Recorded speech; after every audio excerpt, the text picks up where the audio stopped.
Richard, my congratulations. You just won a game in the class with a classical control, which doesn't happen that often in this tournament. So how did it go for you? Yeah, thanks. He surprised me with the Grunfeld.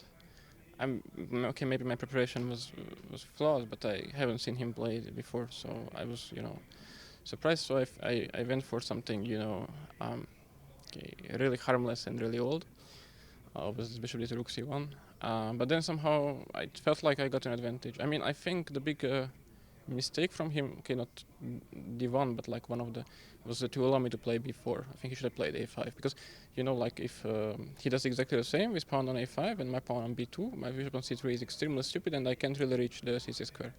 So yeah, I maybe should have started with B4 the whole thing, but I wasn't sure, so I played bishop B2, and after bishop B2 I think it was the moment for him to go A5.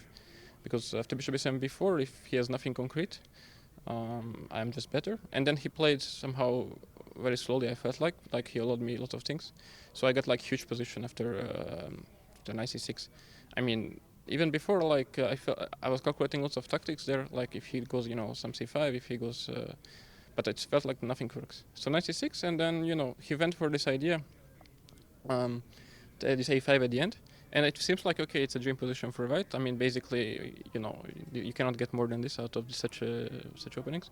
But still, somehow I managed to, not to be so precise, I think. Because he get this, I missed rook b6 originally. I was only considering b3 and knight e4, and that's okay. It really works for me, both of these moves. But rook b6 is very strong with this idea of sometimes knight b3, sometimes, it's lots of tactics, really. And yeah, and then I felt like, so I misplayed somewhere there. And then I felt like he should have gone for e5 instead of allowing me to play f4. Just e5, and I take on I mean, if I don't take on c3 twice, it's e5 is a good move.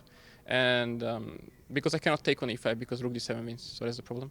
And then I take on c3 twice, and then there's this opposite colored endgame, which is just super unpleasant, one-sided, but it might be a draw. So yeah, and from there on it was just really unpleasant, and he went down on time, and at the end I somehow tricked him. Yeah. But I got the feeling that you were not sure that you were going to win in this game. Or when was this moment that you realized that, okay, I'm going to win it? Shortly after he offered a handshake, yeah. So of course I wasn't sure, like especially like I messed up quite a few positions only during my stay here. So which is so far very short, but still. So plus, okay, he's extremely resourceful and obviously a very strong player.